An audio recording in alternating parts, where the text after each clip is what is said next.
Let's see the analysis of Tata Elxsi Ltd. Let's learn about the company. See company overview and pros and cons.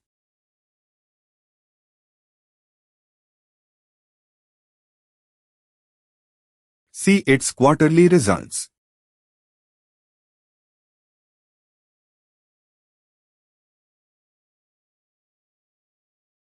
See company profit and loss.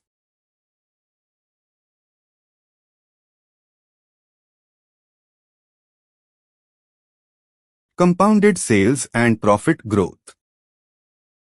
Stock price CAGR. Return on equity. See its balance sheet.